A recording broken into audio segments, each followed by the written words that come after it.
I refused to let my drug addict sister move in with us, and she showed up. Hi at our house. 6 months later, she's clean and wants to see the kids. But I'm terrified of letting her back into our lives. I, 29F, am facing a difficult situation with my older sister Emma, 33F, and could really use some advice. Our childhood was far from ideal. We grew up in a small, rundown house on the outskirts of a dying industrial town. Our parents struggled with addiction for as long as I can remember. Dad would disappear for days on end, leaving us with Mom, who was barely functional most of the time. Emma practically raised me. She'd wake me up for school, pack my lunches when we had food, and made sure I did my homework. I remember one winter when I was about 8. Our heat got shut off. Emma, only 12 herself, figured out how to light the gas stove safely so we could stay warm. She was my protector, my hero. But as we got older, things got harder. Emma started hanging out with a rough crowd in high school. I think she was just looking for an escape from our home life. By 15, she was using drugs regularly. At first, it was just weed, but it escalated quickly to harder stuff. I covered for her at first, lying to our parents about where she was. I thought I was helping, but looking back, I was just enabling her. There was one night when I was 14 that I'll never forget. Emma was supposed to pick me up from a school dance, but she never showed. I waited for hours in the cold before walking the 5 miles home alone. I found her passed out on the bathroom floor, needle still in her arm. I was terrified she was dead. That was the first time I realized how bad things had gotten. Despite everything, I managed to do well in school.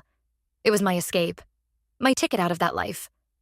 When I was 17, I got a scholarship to a college in the city, 3 hours away. It was my chance to break free, but I felt so guilty about leaving Emma behind. She told me to go, promised she'd get clean. I left, hoping things would get better. College was a culture shock. I was surrounded by people who'd never known real hunger or fear. But I adapted. I threw myself into my studies and worked part-time jobs to support myself. That's where I met Jack, 31M. He was a customer at the cafe where I worked, always leaving big tips and stopping to chat. We started dating in my sophomore year. Jack came from a stable, middle-class family. At first, I was embarrassed to tell him about my background. But when I finally opened up, he was incredibly understanding. He helped me work through a lot of my childhood trauma and showed me what a healthy relationship looks like. Meanwhile, things with Emma got worse. She'd call me at odd hours, asking for money. Once she showed up at my dorm, high out of her mind, causing a scene that almost got me kicked out of housing. I had to distance myself to focus on my education, but the guilt ate at me constantly. After graduation, Jack and I got married and started building the stable home I'd always dreamed of. We now have 2 beautiful kids, Zoe, 5F, and Tyler, 3M. I have a good job in marketing, and Jack runs his own small business. We have a cozy house in a safe neighborhood with a fridge that's always full. Sometimes I still can't believe this is my life. But Emma's addiction spiraled further out of control. She'd steal from our parents, our relatives, anyone she could. I'd get calls about her being arrested or in the hospital. I tried to help by paying for rehab twice, but she always relapsed within weeks. The last straw was 3 years ago. Emma showed up at my house unexpectedly, clearly high, with the sketchy-looking guy she introduced as her friend. While I was distracted getting the kids a snack, they tried to steal my laptop and some jewelry. If Jack hadn't come home early from work and caught them, who knows what else they would have taken. I had to call the police. Watching them put Emma in handcuffs broke my heart, but I knew I had to protect my family. After that incident, I cut contact completely. I changed my number and blocked Emma on social media. It was the hardest thing I've ever done, but I had to put my kids' safety first. I mourned the loss of my sister, the person she used to be before drugs took over. Last week, out of the blue, Emma called me from a new number. She was crying, saying she's 6 months clean and has nowhere to go. Apparently, she got evicted from her apartment and lost her job at a gas station. She begged me to let her stay with us, just for a little while until she gets back on her feet. Part of me wants to help her. Despite everything, she's still my sister. I remember the brave girl who protected me from our parents' fights, who made sure I always had something to eat, even if it meant she went hungry. I miss the person she used to be before the drugs took over. But I'm terrified of letting her addiction back into my life. What if she relapses? What if she steals again? My kids barely know her. Zoe has only met her once, and Tyler's never even seen her in person. How can I bring that uncertainty into their lives? I've worked so hard to create a stable, loving home for my family. The thought of jeopardizing that terrifies me. But then I think about Emma out on the streets, alone and desperate, and my heart breaks all over again. Jack says it's ultimately my decision, but I can tell he's wary. He's seen how much Emma's actions have hurt me over the years. He's worried about the kids, about the potential impact on our marriage. My in-laws think I'm crazy for even considering it. They say I need to protect my children above all else. I told Emma I'd think about it, but I honestly don't know what to do. Am I a terrible sister if I say no? How can I help her without risking everything I've built? The guilt is overwhelming, but so is the fear. Some additional background. Our parents are still alive, but they're in no position to help. Dad's been in and out of jail for drug-related offenses, and Mom's in a nursing home with early-onset dementia, likely caused by years of substance abuse. They burned bridges with most of our extended family years ago. I feel like I'm the only one left who might be able to help Emma, but I'm also the one with the most to lose. How do I balance my responsibility to my sister with my duty to protect my children? How can I help her without enabling her addiction? I'm so torn and could really use some outside perspectives. Has anyone else been in a similar situation? How do you help an addict without sacrificing your own well-being? Any advice would be greatly appreciated. Update. 1. Thank you all for your advice and support on my last post. The outpouring of responses, both from people who've been in similar situations and those offering outside perspectives, has been overwhelming. I've spent the last couple of weeks processing everything and wanted to give an update on the situation with my sister Emma. After a lot of soul-searching and many long talks with Jack, I decided I couldn't let Emma stay with us. The risk to my family felt too high, especially given her history of theft and erratic behavior. It was an agonizing decision, but ultimately I had to prioritize my children's safety and the stability we've worked so hard to create. I called Emma to explain my decision. I told her I love her and want to support her recovery, but having her in our home isn't an option right now. I tried to be gentle but firm, explaining that while I believe in her desire to change, I needed to see sustained sobriety and stability before I could consider integrating her back into our lives. Emma didn't take it well. She accused me of abandoning her, saying I was selfish and heartless for not helping family. She brought up all the times she protected me as kids, saying I owed her this. She said if I really loved her, I'd give her a chance. It was painful to hear, but I stood my ground. I did offer alternatives. I said I'd help her find a shelter and look into job training programs. I even offered to pay the deposit on an apartment once she found steady work. But Emma refused, saying if I really cared, I'd let her stay with us.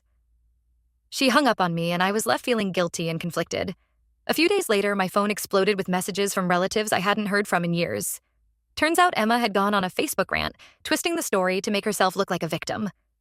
She painted a picture of herself as a recovered addict who just needed a little help to get back on her feet, conveniently leaving out her history of theft and relapses. Suddenly, distant aunts and cousins were messaging me, saying I should be ashamed for not helping my sister. Even my parents, who Emma had stolen from countless times, were guilt-tripping me. It was surreal to be labeled the bad guy for trying to protect my family. Jack was furious at how Emma was manipulating the situation. He wanted to post our side of the story, but I worried that would just escalate things. Instead, I decided to reach out privately to a few key family members to explain the full situation. Some understood, others still thought I was being cruel. Then, last weekend, things took a turn for the worse. We had taken the kids to the park and stopped for groceries on the way home. As we pulled into our driveway, I saw someone sitting on our front porch. My heart sank as I realized it was Emma. She looked terrible.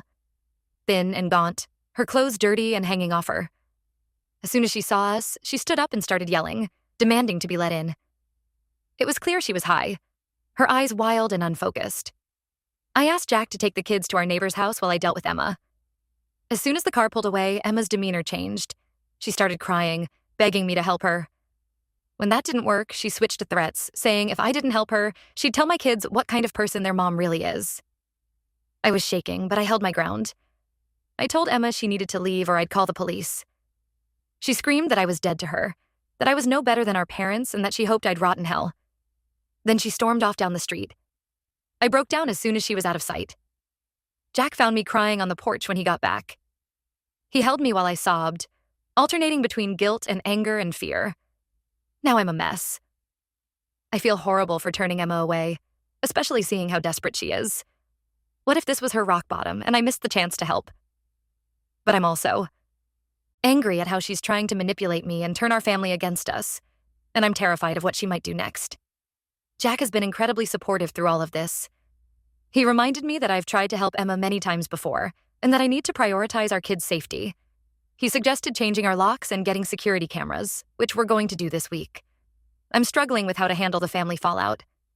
Do I try to explain my side to everyone or just ignore it? And how do I move forward knowing Emma is out there, angry and desperate? I'm worried about what she might do next. I'm also not sure how to explain this to Zoe and Tyler. They're young, but they picked up that something is wrong. Zoe asked why Aunt Emma was yelling, and Tyler's been extra clingy since it happened. How do I help them understand why they can't see their aunt without scaring them? This whole situation has brought up so many old wounds and feelings. I'm trying to stay strong for my family, but inside I'm a wreck. I keep having nightmares about finding Emma overdosed like I did when we were teenagers. Then I wake up feeling guilty for not helping her, only to remember why I had to make this choice. I know logically that I'm doing the right thing by protecting my kids, but emotionally I'm torn apart. How do I reconcile my love for my sister with my need to keep my family safe? How do I move forward from here? Any advice on how to handle this situation would be really appreciated. How do I stay firm in my boundaries while still leaving the door open for Emma if she truly gets clean? And how do I start to heal from all of this? Update 2. It's been about 2 months since my last update, and a lot has happened. I want to thank everyone again for their support and advice. It's really helped me navigate this difficult situation. After Emma showed up at our house, we took several security measures. We installed cameras, changed our locks, and gave photos of Emma to Zoe and Tyler's schools with instructions not to let her pick them up. It felt extreme, but I needed to know my family was safe. For a few weeks, things were quiet. No calls from Emma, no more social media drama. I was starting to relax a bit when I got a call from the local police department. Emma had been arrested for possession and petty theft. She gave them my number as her emergency contact. The officer asked if I'd be willing to post her bail. I was torn. Part of me thought maybe this would be her wake-up call, that helping her now could set her on the right path. But then I remembered all. The advice about enabling and how Emma needs to face the consequences of her actions to truly hit rock bottom. After talking it over with Jack, I told the officer I couldn't help. It was one of the hardest things I've ever done. I cried for hours after, feeling like I'd abandoned her. Jack reminded me that I was doing the right thing, but it still felt awful. A week later, I got a letter from Emma in jail. Seeing her handwriting, steadier than it had been in years, brought back a flood of memories. She apologized for showing up at our house and for the Facebook drama. She said being arrested was a wake-up call, and she wanted to get clean for real this time. She asked if I'd visit her in jail. I was hesitant, but Jack encouraged me to go. He said it was a safe way to talk to her without risking our home. So I went. Seeing Emma in that visiting room was surreal. She looked healthier than she had in years. I guess being locked up forced her to detox. We talked for an hour. She cried, saying she was ashamed of how she'd acted. She talked about wanting to change, but not knowing how. I told her I loved her, but couldn't risk having her in our lives until she was stable. I said I'd support her recovery from a distance. Letters, phone calls, maybe visits if she stayed clean. But she couldn't come to our house or see the kids until she proved she was better. Emma seemed to accept this. She asked about Zoe and Tyler and cried when I showed her a recent photo. She said she wanted to be the aunt they deserved. It reminded me of the protective big sister she used to be, before the drugs took over. After the visit, I felt cautiously hopeful. Emma seemed sincere about wanting to change. But I've been burned before, so I'm staying guarded. Emma's still in jail awaiting trial. Her public defender thinks she might get mandated rehab instead of prison time because it's her first felony charge. Part of her sentence might include making amends to people she's hurt. I'm not sure how I feel about that. I'm still struggling with family fallout. Some relatives have come around after hearing about Emma's arrest, realizing I was right to be cautious. Others are still giving me the cold shoulder. I'm trying not to let it bother me, focusing on my immediate family instead. Zoe and Tyler are picking up that something's going on. We decided to tell them a simplified version, that Aunt Emma is sick and needs special doctors to get better, so we can't see her for a while. Zoe asked if it's like when her friend's dad went to the hospital for drinking too much. Kids are perceptive. I'm taking things day by day. I'm proud of myself for holding firm on my boundaries, even though it's been brutal. I'm cautiously optimistic about Emma, but trying not to get my hopes up too much. I know recovery is a long road with lots of setbacks. For now, I'm focusing on my family and trying to heal from all this stress. Jack and I are looking into family counseling to help us all process this situation. I'm also considering finding a support group for families of addicts. I still have moments of doubt and guilt, but I'm trying to remind myself that I'm doing the best I can in a difficult situation.